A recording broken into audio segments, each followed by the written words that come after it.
महर्षि दयानंद सरस्वती जी द्वारा रचित सत्यार्थ प्रकाश का हम सभी स्वाध्याय कर रहे हैं। पिछले दिनों हमने पढ़ा था कि जो वेद की निंदा करता है, अर्थात जो वेद के अनुसार अपना जीवन नहीं चलाता है, वेद में जैसा है वैसा नहीं मानता, वैसा नहीं करता, वैसे दूसरों को करने के लिए नहीं कहता, इसके विपरीत करता है तो उसको नास्तिक कहते हैं। यो मन्येत ते मूले हेतु शास्त्राश्रयाद्विज स साधुभिर्बहिष्कार्यो नास्तिको वेद निंदकः। जो वेद और वेदानुकूल आप्त पुरुषों के किए शास्त्रों का अपमान करता है, उस वेद निंदक नास्तिक को जाति, पंक्ति और देश से बाह्य कर देना चाहिए।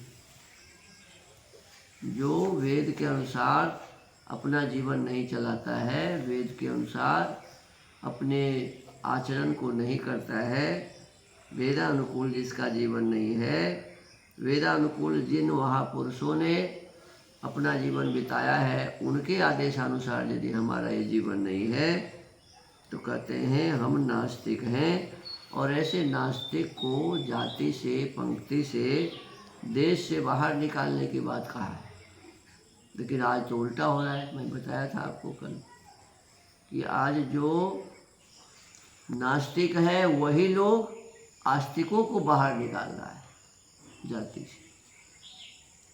वेदानुकूल जिसका जीवन है उसको तो अपमान करता है उसका, और जो वेद के विपरीत जिसका जीवन है, दूसरे शास्त्रों के अनुसार काम करता है, दूसरे पाखंड में चलता है, उसी को लोग धार्मिक मानते हैं और उसका सम्मान करते हैं। तो वेद के विपरीत चलने वाले का आज सम्मान हो रहा है और वेद के अनुकूल चलने वाले का अपमान हो रहा है, जबकि शास्त्रों में कहा है कि अपमान किनका होना चाहिए? जो वेद के विरुद्ध काम करते हैं, उसको जाति से निकालना चाहिए, उसको पंक्ति से, उसको देश से निकालना चाहिए। आगे कहा श्रुते स्मृते सदाचारः स्वस्य च प्रियमात्मनः एतच्चतुर्विधो विधं प्राहो साक्षात् धर्म से लक्षणम। अब देखो, धर्म के इसमें 4 लक्षण बताया। क्या बताया? कि श्रुति जो वेद है, श्रुति क्या है? जो वेद, तो वेद के अनुसार जिसका जीवन है वो धार्मिक है। फिर कहा स्मृति, स्मृति वेदानुकूल आप्तोक मनुस्मृति आदि शास्त्र, माने वेद के अनुसार विद्वानों ने, आप्त पुरुषों ने जो शास्त्र बनाया है उसको क्या कहते हैं? स्मृति। वेदानुकूल आप्त पुरुषों के द्वारा जो उक्त है, कहा गया है, जिसमें एक मनुस्मृति का नाम है, इसमें और भी बहुत सारे ग्रंथ हैं। तो आप्त पुरुषों के द्वारा कहे हुए जो शास्त्र हैं उसके अनुसार जिसका जीवन है वो भी धार्मिक है। फिर तीसरी बात बताया वेद स्मृति सदाचार। सदाचार माने सत्पुरुषों का आचार, जो सनातन अर्थात वेद द्वारा परमेश्वर प्रतिपादित कर्म और अपने आत्मा में, माने जो विद्वान पुरुष हैं, श्रेष्ठ जन हैं, जो आचार से युक्त जिनका जीवन है, ऐसे महापुरुषों के जीवन के अनुसार जिसका आचरण है तो वो भी धार्मिक है। और अंत में कहा कि अपने आत्मा में प्रिय, अर्थात जिसको आत्मा चाहता है, जैसे कि सत्यभाषण, ये 4 धर्म के लक्षण, अर्थात इन्हीं में धर्माधर्म का निश्चय होता है। धर्म और अधर्म का निश्चय इसी से होता है कि वेद के अनुसार इसका जीवन है तो ये धार्मिक है, स्मृति के अनुसार इसका जीवन है तो ये धार्मिक है। बहुत बड़े महापुरुष वेदानुकूल जिन्होंने अपना जीवन जिया है, ऐसे आचारवान व्यक्ति के अनुसार जिनका जीवन है।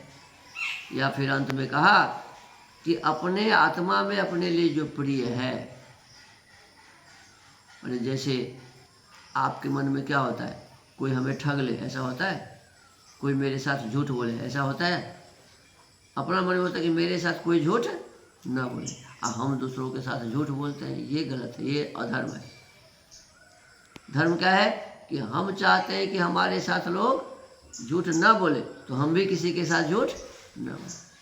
हम चाहते हैं कि हमें कोई दुख न दे। कोई चाहता है मुझे कोई दुख दे? चींटी से लेके हाथी तक, मनुष्य, बच्चा से लेके वृद्ध तक, कोई भी नहीं चाहता कि कोई भी मुझे दुख दे। चाहता है कोई? तो यदि हमारे मन में है कि हमें कोई दुख ना दे, तो हमें क्या करना चाहिए?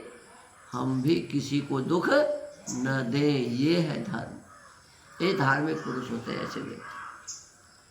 तो हमें हमारा जीवन कैसा होना चाहिए जी? धार्मिक होना चाहिए। और धार्मिक के लिए क्या बताया गया? वेद के अनुसार हमारा जीवन हो। आप तो पुरुषों ने जो ग्रंथ बनाया है, ऐसे ग्रंथ को स्मृति कहते हैं, तो स्मृति के अनुसार हमारा जीवन हो। फिर जो महापुरुष हमारे सामने हैं या पहले हुए, जिनका आचरण बहुत अच्छा था, तो उस आचरण के अनुसार हमारा जीवन हो, तो भी हम धार्मिक हैं। और अंत में कहा कि अपने आत्मा को जो प्रिय है, अपने लिए, मुझे लोग सुख दे, मुझे कोई गलत कार्य न, गलत बात न बोले, मुझे कोई मारे पीटे नहीं, मुझे किसी प्रकार से कोई दुख तकलीफ न दे, मेरा सामान कोई चोरी न करे, ऐसे भाव मेरे भीतर है।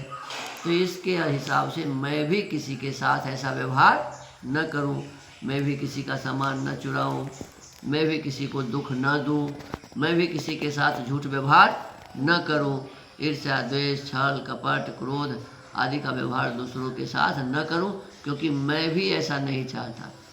तो मैं जैसा व्यवहार किसी से नहीं चाहता, वैसा व्यवहार हमें किसी के साथ नहीं करना चाहिए। ये धार्मिक पुरुष के लक्षण हैं, ये धर्म के लक्षण हैं। तो हमको आपको धर्म के इन 4 लक्षणों के अनुसार अपना जीवन बनाना चाहिए। सत्य भाषण ये 4 धर्म के लक्षण, अर्थात इन्हीं में धर्माधर्म का निश्चय होता है। जो ऐसा करते हैं वो धार्मिक हैं, जो इसके विपरीत करते हैं वो अधार्मिक है। जो पक्षपात रहित, न्याय, सत्य का ग्रहण, असत्य का सर्वथा परित्याग रूप आचार है, उसी का नाम धर्म। और इससे विपरीत जो पक्षपात सहित अन्यायाचरण, सत्य का त्याग और असत्य का ग्रहण रूप कर्म है, उसी को अधर्म कहते हैं। देखो धर्म और अधर्म की कितनी अच्छी व्याख्या है। माने जो पक्षपात रहित है, माने जो पक्षपात जिसमें नहीं है, जो पक्षपात है वो तो अधर्म हो गया। जो पक्षपात से रहित है वो धर्म है। पक्षपात माने, अब मान लो आप लोग ब्रह्मचारी हैं, तो त्रिदीप कोई गलती भी किया तो क्या नाम है, राहुल कहा नहीं भाई ये मेरा दोस्त है, ये गलती करेगा ही नहीं। किया है गलती मालूम है, लेकिन क्या कहता है, मेरा दोस्त गलती नहीं करता है। और क्या नाम है जी, चंदन कोई गलती नहीं भी करे, सही करे, और दोस्त हमारा नहीं है, तो नहीं तो किया। ये है पक्षपात। क्या है ये? तो ऐसे पक्षपात नहीं करना चाहिए। पक्षपात करना अधर्म है और पक्षपात नहीं करना धर्म है। ऐसे न्याय करना, किसी के साथ अन्याय नहीं करना चाहिए। अब कोई मेरे पास बढ़िया चीज़ खाने को है तो एक ब्रह्मचारी को ज़्यादा दे दिया क्योंकि मेरा दोस्त है, और एक ब्रह्मचारी को कम दिया, या खुद ज़्यादा ले लिया और दूसरों को कम दिया, ये अन्याय है। न्याय क्या है कि हम सबके लिए व्यवस्था है तो हम सभी बराबर बराबर दें, ये न्याय है। तो न्याय पूर्वक जो काम है वो धर्म है, और न्याय से जो रहित है वो अधर्म है। तो कहते हैं अन्याय से कभी भी कोई काम न करे, पक्षपात से कभी भी कोई काम न करे, ये अधर्म है। सदा न्यायपूर्वक और पक्षपात रहित व्यवहार हम एक दूसरों के साथ करें, तो इस प्रकार से जब हम बरतेंगे तो हमें सुख प्राप्त होगा, हमारा ये मानव जीवन सफल बनेगा। तो आज के स्वाध्याय को यही विराम देते हैं। ओम।